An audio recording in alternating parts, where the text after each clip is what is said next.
기도하시겠습니다.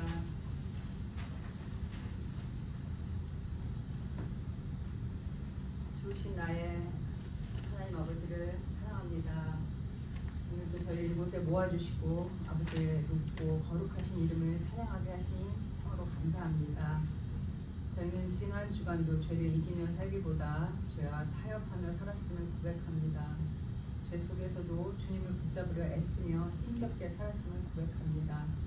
저희의 연약함과 부족함을 불쌍히 여기시고 용서하시고 회개의 영을 부으셔서 우리가 우리의 죄를 아파하며 주님께 나아가게 하시고 늘 깨어 주님의 아름답고 높으신 뜻을 삶에 새기며 살아가게 하시옵소서. 세상에 어려운 일들을 겪고 있는 많은 사람들이 있습니다. 전쟁 중에 있는 자들, 경제적 어려움에 처한 자들, 육신이 아프고 연약함을 겪는 자들, 앞일을 알지 못해 방황하며 주님을 기다리는 많은 사람들이 있습니다. 그들이 주님과 말씀으로 동행함으로써 그들의 갈 길을 비춰 바라보게 하시고 하나님의 손 붙들고 날마다 기쁨으로 소망으로 걸어가게 하여 주시옵소서. 아버지 또한 세상에 흩어진 많은 선교사님들 기억하시고 그들이 눈물로 씨 뿌리는 그 밭에 주님이 많은 열매로 그들의 수고를 갚아주시고 그들이 씨 뿌린 대로 이 세상에 하나님의 사람들이 복음을 들고 듣고 하나님께 더 많이 나오게 하시고 아버지 특별히 사단의 어두움에 묶였던 자들에게 하나님의 복음의 빛이 내려 그들의 삶이 오직 하나이신 하나님께로 예수님께로 온전히 돌아오게 하여 주시옵소서. 우리 제작교회를 위해 기도합니다. 작은 공동체지만 주님을 위해 늘 충성하게 하여 주시고 각 사람의 삶에서 늘 주님과 깊은 동행하게 하여 주시옵소서.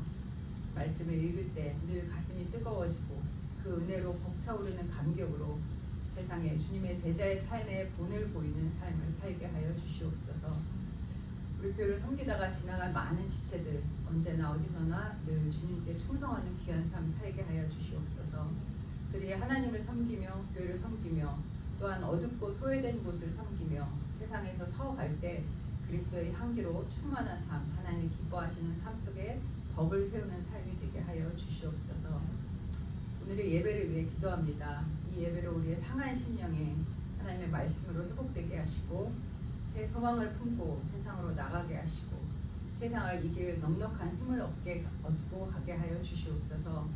또한 성령이 운행하시는 귀한 예배 되게 하여 주시고 간절히 하나님을 만나고자 하는 열망이 가득한 예배로 주님께 나아가게 하여 주시옵소서. 예배를 돕는 손길에 기쁨을 더하게 하시고 저 문으로 드나든 모든 이가 성령의 충만함과 은혜를 얻게 하여 주시옵소서. 주님 감사로 주님 앞에 나아가게 하여 주시옵소서. 작은 것에 감사로 큰 기쁨을 누리게 하셔서 이 세상에서 오직 하나님의 나라를 온전한 평화를 우리 안에 누리게 하여 주시옵소서. 그래서 오직 나의 주님이 나를 주장하게 하시기를 이 시간 또한 간절히 기도합니다. 이 모든 말씀 우리를 위해 하나님 오른편에서 간구하시는 살아계신 예수님 이름으로 기도했습니다. 하늘에 계신 우리 아버지여, 이름이 옳게 여김을 받으시오며 나라가 임하옵시며 하늘에 이루어질 것 같이 땅에서도 이루어지이다. 오늘 우리에게 일용할 양식을 주시옵고 우리가 우리에게 질진 자를 사하여 준 것 같이 우리 죄를 사하여 주시옵고 우리를 시험에 들게 하지 마시옵시고 다만 악에서 구하시옵소서. 나라와 권세와 영광이 아버지께 영원히 있사옵나이다. 하나님께서 저에게 주신 말씀은 로마서 8장 26절에서 39절 말씀입니다.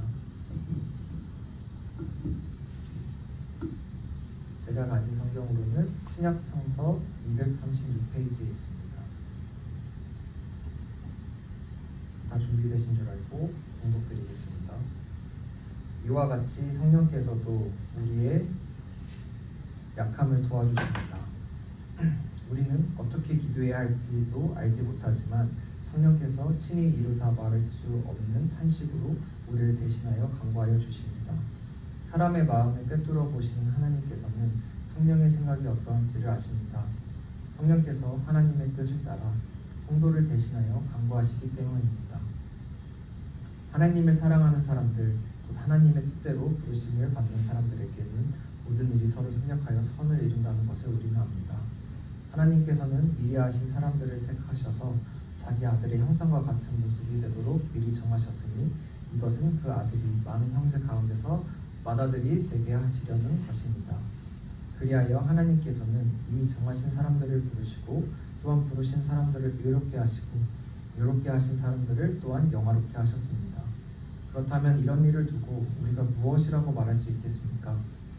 하나님이 우리 편이시면 누가 우리를 대적하겠습니까? 자기 아들을 아끼지 않으시고 우리 모두를 위하여 내주신 분이 어찌 그 아들과 함께 모든 것을 우리에게 선물로 거저주지 않으시겠습니까? 하나님께서 택하신 사람들을 누가 감히 고발하겠습니까? 의롭다 하시는 분이 하나님이신데 누가 감히 그들을 정죄하겠습니까? 그리스도 예수는 죽으셨지만 오히려 살아나셔서 하나님의 오른쪽에 계시며 우리를 위하여 대신 강구하여 주십니다. 누가 우리를 그리스도의 사랑에서 끊을 수 있겠습니까? 환난입니까? 공고입니까? 박해입니까? 굶주림입니까? 벌벗음입니까? 위협입니까? 또는 칼입니까? 성경에 기록한 바 우리는 종일 주님을 위하여 죽임을 당합니다. 우리는 도살당할 양과 같이 여김을 받았습니다. 한 것과 같습니다. 그러나 우리는 이 모든 일에서 우리를 사랑하여 주신 그분을 힘입어서 이기고도 남습니다. 나는 확신합니다. 죽음도 삶도 천사들도 권세자들도 현재일도 장래일도 능력도 높음도 깊음도 그 밖에 어떤 피조물도 우리를 우리 주 예수 그리스도 안에 있는 하나님의 사랑에서 끊을 수 없습니다. 이는 하나님의 말씀입니다. 하나님 감사합니다. 우리 주 예수 그리스도의 은혜와 평화가 함께 하시기를 기원합니다. 우리는 교회력으로 성령 강림절을 지나서 이제 9번째 주일에 맞이했습니다. 성령께서 임하신 이후 제자들은 더 이상 두려움 속에 숨어있는 사람들이 아니라 복음을 전하는 그런 사람들이 되었습니다. 그리고 그 작은 공동체는 제자들이 모였던 작은 공동체는 많은 사람들에게 복음을 전했고 그들이 전한 예수 그리스도의 복음으로 말미암아 많은 사람들이 주님께 나아오는 그런 일들이 일어났습니다.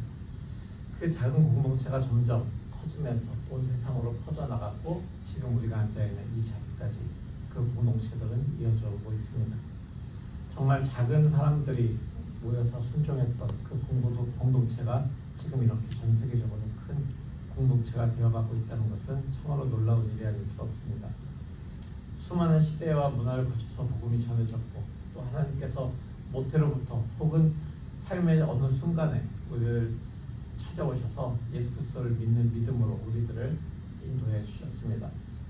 우리는 그 은혜로 구원과 기쁨과 영생의 소망을 품고 살아가는 사람들입니다. 그러나 우리가 살아가는 21세기는 사실 믿음을 지키기가 쉬운 그런 시대는 아닌 것 같습니다. 과학과 기술이 발전할수록 또 사람들의 이성이 점점 더 발전되어 갈수록 사람들은 과학과 이성과 경험들을 중요시하는 그런 삶들을 살아가기 시작합니다. 복음을 전하려고 하면은 너나 잘 믿으세요. 그런 고리타분한 걸 아직도 믿냐? 이런 비아냥을 우리는 들을 수도 있습니다. 바울이 지금 이 편지를 쓸 당시에도 그리스도인들은 상당히 어려운 그런 상황 속에서 살고 있었습니다. 사실 그 당시에는 그냥 비난만 받는 것이 아니라 생명의 위협까지도 감수해야 되는 그런 시기였습니다. 믿음을 고백하는 것 자체가 생명의 위협을 감수하는 그런 사실이 되었기 때문에 사람들은 지하 동굴에서 숨어서 지내기도 했습니다. 저는 오늘 우리의 현실이 사실 초대교회보다는 훨씬 더 쉽다라는 이런 이야기를 하는 것은 아닙니다. 시대는 달라도 믿음을 흔드는 그런 상황은 계속되고 있기 때문입니다. 어떤 사람은 세상의 가치관 때문에 믿음이 흔들리고 어떤 사람은 경제적인 어려움 때문에 신분의 어려움 때문에 믿음을 흔들리는 경우들을 우리가 종종 봅니다. 근데 바울이 역시 우리의 이런 흔들림을 그리고 그 당시 사람들의 마음에 있는 연약함들을 파악하고 있었던 것 같습니다. 그래서 그 바울은 놀라운 본문의 말씀으로 오늘 시작합니다. 이와 같이 성령께서도 우리의 약함을 도와주십니다. 우리는 어떻게 기도해야 할지도 알지 못하지만 성령께서 친히 이도 다 말할 수 없는 탄식으로 우리를 대신하여 간구하여 주십니다. 지난 주일에 우리는 보이지 않는 것을 소망하면서 기다리는 그런 사람들의 이야기를 나누었습니다. 그것이 우리가 기다리는 기다림이고 우리의 소망이라고 얘기했습니다. 오늘 바울은 그 기다림 속에서 우리가 홀로 남겨진 존재가 아니다라고 이야기하고 있습니다. 우리가 지쳐서 더 이상 기도할 힘이 없을 때에도 성령께서 우리를 위해서 지금도 간구하고 계시다라고 이야기하고 있습니다. 여기서 중요한 것은 성령께서 우리를 대신하여 기도하신다라는 것이 아니라 우리가 아무것도 하지 않아도 된다라는 것이 아니라 성령께서 우리를 위하여서 계속해서 간구하시는 것은 우리의 간구를 더 강하게 만드는, 또 성령께서 우리를 위해서 또 중보하시는 것을 의미합니다. 성령께서는 우리의 약함을 붙드시고 또 하나님께 나아갈 수 있도록 우리를 이렇게 세우십니다. 하나님의 은혜는 항상 먼저 우리에게 찾아옵니다. 우리가 하나님을 찾기 전에 하나님께서 우리를 먼저 찾아오셨고, 우리가 기도할 힘조차 없을 때에도 오늘 본문처럼 성령은 우리를 대신해서 간구해 주십니다. 그래서 우리를 다시 붙들어서 하나님 앞으로 나아가게 해주시죠. 그러나 하나님께서는 우리를 그저 하나의 로봇처럼 우리의 인격과 우리의 존재를 무시하면서 하시지 않습니다. 우리를 억지로 끌고 가시는 분이 아니라 사랑으로 감동시키시고 우리의 마음을 격려해서 이렇게 세우시는 그런 분이 바로 하나님이십니다. 그러므로 기도가 나오지 않는다고 우리가 포기하는 것이 아니라 우리를 위해서 성령께서 간구하고 계시다라는 것을 우리는 기억하면서 다시 무릎을 꿇을 수 있는 것, 이것이 바로 우리 믿음의 여정의 그 모습인 것입니다. 사랑하는 성도 여러분, 우리는 약할 수 있습니다. 그러나 우리를 향한 하나님의 은혜는 결코 약하지 않습니다. 바울은 이렇게 이어서 얘기하죠. 하나님을 사랑하는 사람들, 곧 하나님의 뜻대로 부르심을 받은 사람들에게는 모든 일이 서로 협력해서 선을 이룬다는 것을 우리는 압니다. 아마도 성경에서 많이 인용되는 구절 중에 하나인 것 같습니다. 그리고 이렇게 팻말로 해서 집마다 붙여놓는 그런 데도 많이 있고요. 성경에 나오는 이 말씀을 들으면은 사람들은 협력하여 선을 이룬다, 협력해서 선을 이룬다, 이걸 들으면서 하나님 믿으면 모든 게 다 좋아져, 모든 게 다 잘 될 거야, 이렇게 생각하지 않습니다. 근데 바울 역시 그런 뜻으로 말하지는 않았죠. 바울은 지금 환난과 핍박을 받고 있는 성도들에게 지금 이런 편지를 쓰고 있는 것입니다. 그러므로 모든 것이 합력하여 선을 이룬다라고 하는 말은 모든 일이 다 행복하게 해피엔딩으로 끝난다라는 것을 의미하지 않습니다. 하나님께서 약속하시는 이 선은, 합력하여 이루어지는 선은 세상에서 이야기하는 성공과 다르기 때문입니다. 우리의 눈에는 이해되지 않는 순간도 하나님께는 성령의 도우심 가운데 선으로 바꾸어서 사용하실 수 있는 능력이 있으십니다. 그래서 우리는 이렇게 고백해야 되죠. 우리가 믿음으로 하나님께 응답함을 걸어갈 때 하나님께서는 성령의 도우심 가운데 우리의 삶을 사용하셔서 모든 것을 합력하여 선을 이루십니다. 이렇게 말이죠.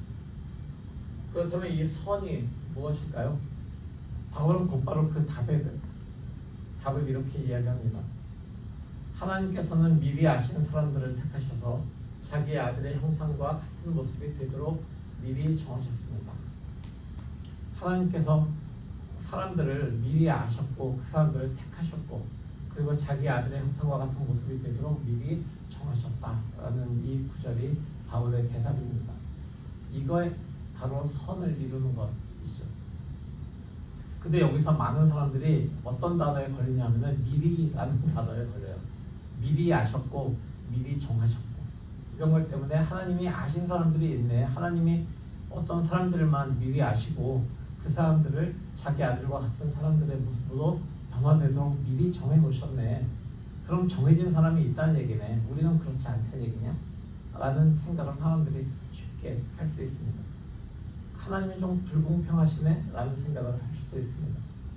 그럼 누구는 정해져 있고 누구는 안 정해져 있고 요즘 이야기하는 금수저, 흑수저론처럼 아예 하나님께서 정해놓으신 거 아니야? 라는 그런 하나님의 흑수저, 금수저론을 이야기하기도 합니다. 근데 부분을 자세히 보면은 바울이 미리 정했다. 여기서 미리라는 단어를 사용한 것이 무언가라는 것을 우리가 생각해 보면은 어떤 사람들을 예수 그리스도의 형상으로 변화시키려고 미리 정하셨다라는 게 아니라 예수 그리스도의 형상을 닮아가도록 하는 것이 하나님께서 정해놓으신 목표다라는 것을 우리는 깨달을 수 있습니다. 그러니까 바울이 미리 아셨다라고 얘기하죠. 여기에서 어떤 사람들을 미리 아신 사람들을 얘기할 때 미리는 단순히 하나님께서 그 사람들을 먼저 이렇게 알고 계신 사람들, 우리가 나 그 사람 알아 라고 하는 게 아니라 하나님께서 그 사람들을 자기에게 나올 수 있도록 하나님께서 하셨다, 아셨다라고 하는 것은 그 사람들에게 하나님이 미리 자신을 알리시고 계시다라는 것을 의미하는 겁니다. 그러니까 아담이 하와를 알았다라고 하는 창세기의 본문처럼 여기서 알다라고 하는 이 단어는 하나님께서 모든 사람들에게 자신을 알리시는 것, 이미 다 알리고 계신 그런 하나님의 선행적인 은총을 이야기하는 것입니다. 하나님은 우리가 하나님을 찾기 전에 미리 하나님께서 우리를 찾아오셨다라고 제가 계속해서 이야기를 하고 있죠. 하나님을 선택하기 전에, 하나님을 알기 전에 우리를 먼저 알고 우리에게 먼저 하나님이 자신을 알리시는 것.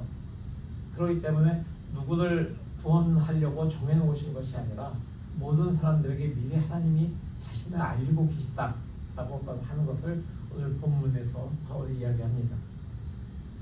결국 하나님의 구원의 목적, 하나님의 사람들을 부르시는 목적은 모든 사람들을 예수 그리스도의 형상을 닮아가는 사람으로 만드시려고 하는 바로 그 목적을 미리 정해놓으셨다라는 의미인 거죠.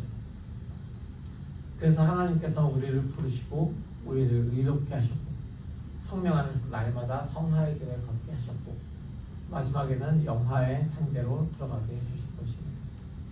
이것은 하나님께서 사람들을 이렇게 여기까지 1단계, 2단계, 3단계 이렇게 정해놓으셨다라고 하는 것이 아니라 하나님께서 시작하신 구원의 역사를 끝까지 이루어 가시겠다라고 하는 하나님의 어떤 의지의 표명이라고 우리는 이해해야 됩니다. 그리고 그 은혜의 여정에 우리가 믿음으로 응답하는 사람들, 그래서 우리가 날마다 그리스도를 닮아가는 사람들이다라고 하는 것을 우리는 기억해야 됩니다. 우리 제자 공동체가 올해 하나님의 성품을 닮아가는 공동체라고 하는 표어를 만들었죠. 그 이유도 거기에 있습니다. 우리는 단지 교회에 출석하는 사람들이 아니라 예수 그리스도의 형상, 하나님의 성품을 닮아가는 사람들이 되어야 한다라는 것이죠. 마치 우리 교회의 시그니처 게임이 몸으로 말해요였는데 그 몸으로 말해요를 우리가 항상 게임을 할 때 맨 앞에 사람이 스케치북에 있는 내용을 보고 저 내용을 이제 몸으로 표현해야 되는 거예요.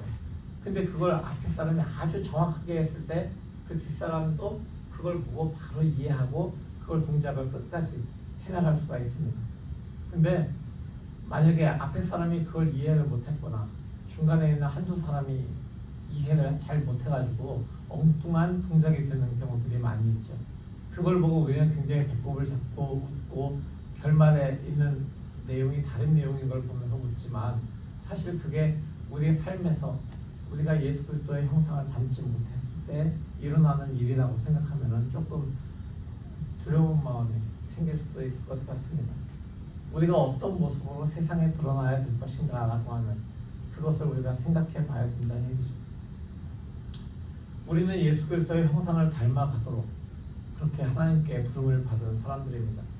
하나님께서는 그 일을 중간에 포기하지 않으시고 계속해서 어떻게든지 이끌어가고 계십니다. 그래서 바울이 이렇게 얘기하죠.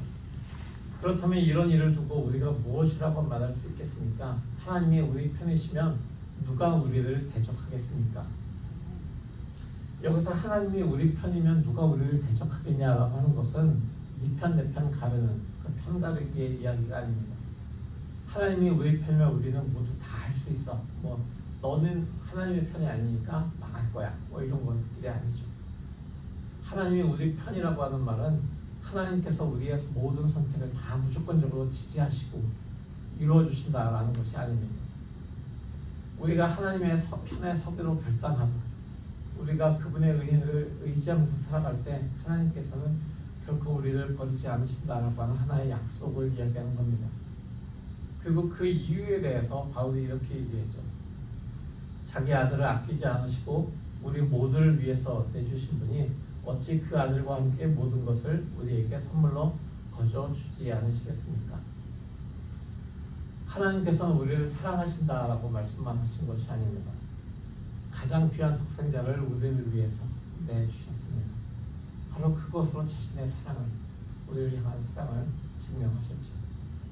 십자가는 하나님께서 우리를 얼마나 사랑하시는지를 보여주시는 바로 그 증거입니다. 그러므로 십자가를 바라보는 사람은 하나님의 사랑을 의심하기보다는 신뢰해야 되는 것입니다. 바울이 다시 물어봅니다. 하나님께서 택하신 사람들을 누가 감히 고백하겠습니까? 고발하겠습니까? 그리고 이어서 말하죠. 누가 감히 그들을 정죄하겠습니까? 그러나 바울이 분명히 거기에 더 이어서 이야기합니다. 하나님께서 의롭다고 하신 사람을 다시 정죄할 수 있는 존재는 아무도 없습니다. 왜 그렇습니까? 우리의 의로움 때문이 아닙니다. 우리의 신앙이 완벽하기 때문도 아니고 오직 우리 주님이신 예수 그리스도 때문에 그렇습니다. 바울이 이어서 이야기합니다. 그리스도 예수는 죽으셨지만 오히려 살아나셔서 하나님의 오른쪽에 계시며 우리를 위하여 대신 간구하여 주십니다. 여기서 우리는 오늘 본문이 아름다운 하나의 연결이 이루어지고 있다는 사실을 발견할 수 있습니다. 26절에서는 성령께서 말할 수 없는 탄식으로 우리를 위해서 간구하신다라고 얘기했습니다. 그리고 34절에서는 부활하신 예수 그리스도께서 하나님의 오른편에서 우리를 위해서 간구하고 계시다라고 이야기합니다. 다시 말하면 우리의 구원은 우리의 힘으로 모든 것을 다 이루어 나가는 것이 아니라 우리의 연약함에도 불구하고 성령의 도우심으로 우리를 위하여 중보하시는 예수 그리스도로 인하여 이 구원이 계속해서 유지되어 나갈 수 있다는 것을 이야기합니다. 삼위 하나님께서 이 모든 과정을 이끄시고 우리를 위해서 계속해서 일하고 계시다라는 이야기입니다.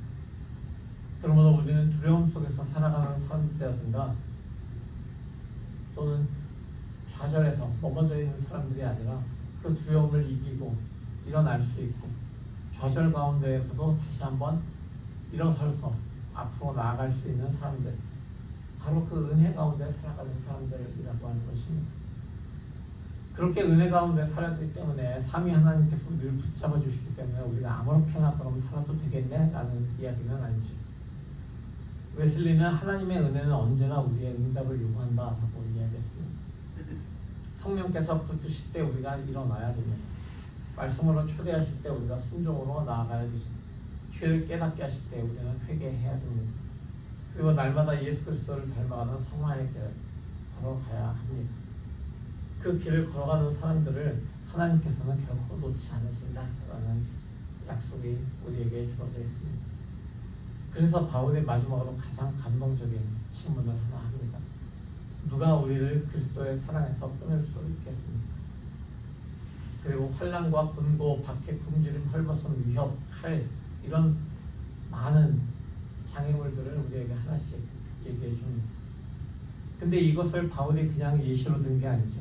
바울 자신이 당했던 많은 고난들을 그가 쭉 예를 들고 있는 것입니다. 바울이 실제로 경험했던 고난이고 또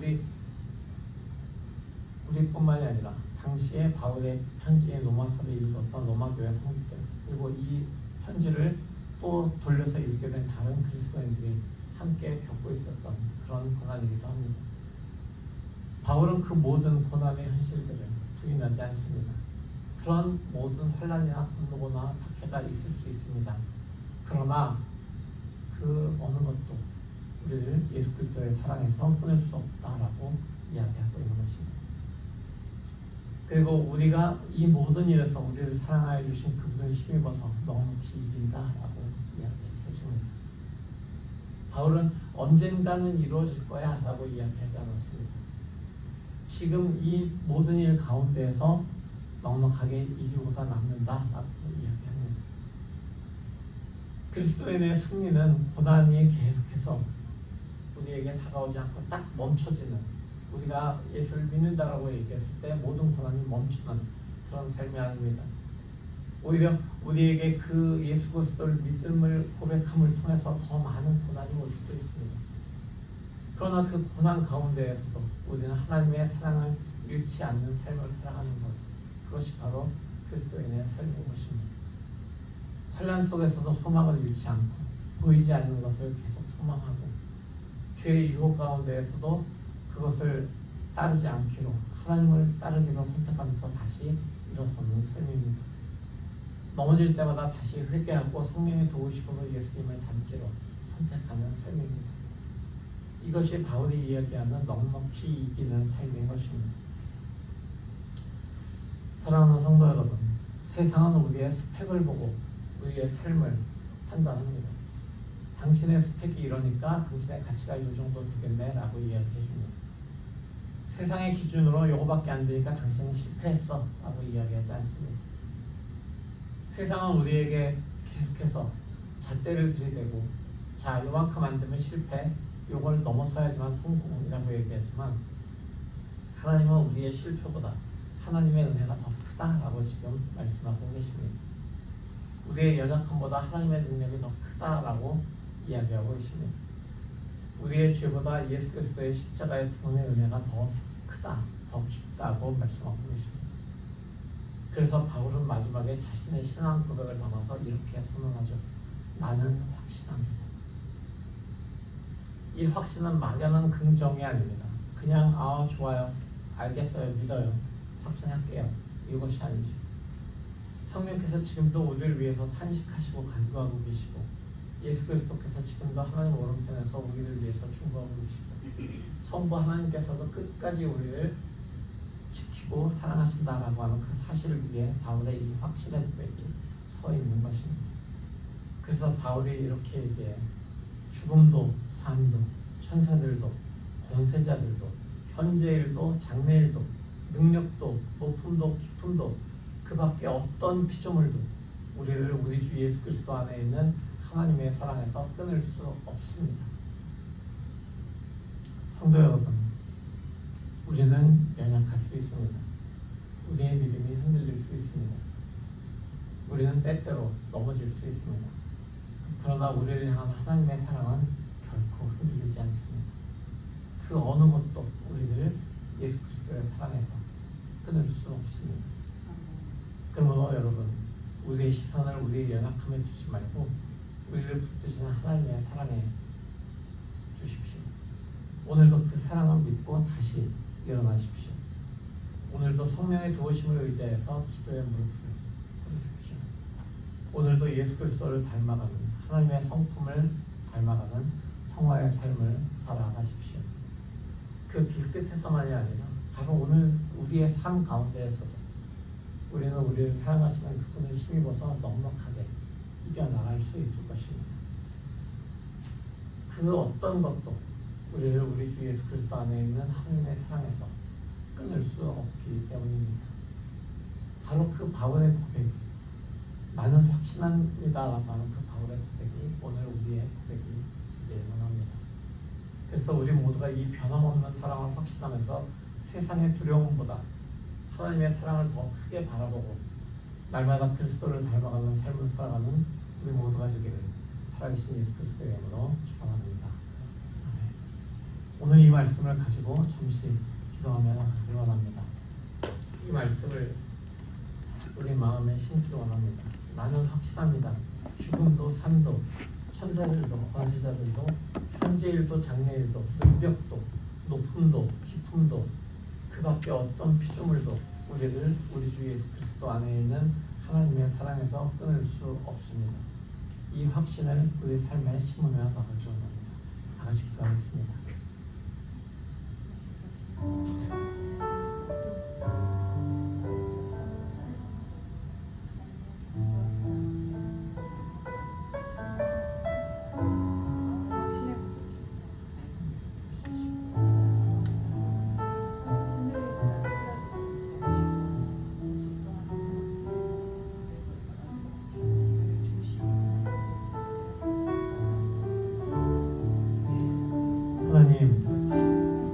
하나님 앞에 서 있는 나의 삶은 자꾸만 내 손에 쥐어져 있는 것을 바라보고 요거밖에 안 돼 라고 낙담하지만 그러나 내 삶을 뒤엎은 하나님의 은혜가 그 나의 모든 삶을 통해서 이어지고 있는 하나님의 은혜가 얼마나 큰지 이 시간 다시 한번 깨닫고 주님 앞에 감사로 나아갑니다. 바로 그 모든 하나님의 은혜를 통해서 우리가 주님께 감사하며 나아가면 나는 확신합니다 라고 그 어느 것도 우리를 예수 그리스도 안에 있는 하나님의 사랑에서 끊을 수 없다고 고백합니다. 주님, 이 확신이 우리의 삶에서, 우리 이 자리에 있는 모든 우리 사랑하는 성도들의 삶에서 계속해서 이어질 수 있도록 주님의 성령으로 우리를 깨우치시고 날마다 우리가 성령 안에 깨어있는 삶을 살아갈 수 있도록 우리 안에서 역사해 주시옵소서. 바로 그렇게 역사하시는 하나님의 은혜, 하나님의 사랑을 날마다 찬양하며 나가는 우리가 될 수 있도록 우리의 모든 삶의 여정 속에서 함께하여 주시옵소서. 우리의 모든 삶을 넉넉하게 이기게 하시는 사랑해 주 예수 그리스도의 이름으로 간절히 기도합니다. 아멘. 성도 여러분, 복음의 말씀 들었으니 세상으로 나아가십시오. 성령의 도우심과 그리스도의 중보를 힘입어 오늘도 하나님의 사랑 안에서 다시 일어나십시오. 아멘. 우리를 끝까지 붙드시는 하나님의 사랑을 믿고 성령의 도우심을 의지하여 날마다 예수 그리스도를 닮아가는 삶을 살아가겠습니다. 주여 우리를 이끄소서. 아멘. 지금은 우리 주 예수 그리스도의 무한하신 은혜와 아버지 하나님의 지극하신 사랑하심과 성령의 내주하시고 역사하신 하나님의 사랑을 확신하며 그 은혜에 감사하며 나가도록 결정한 사랑하는 아들, 딸들 머리머리를 위해 그들의 가정과 학업과 직장과 하는 모든 사업 위에 영원토록 함께 하시기를 간절히 축원하옵나이다. 아멘.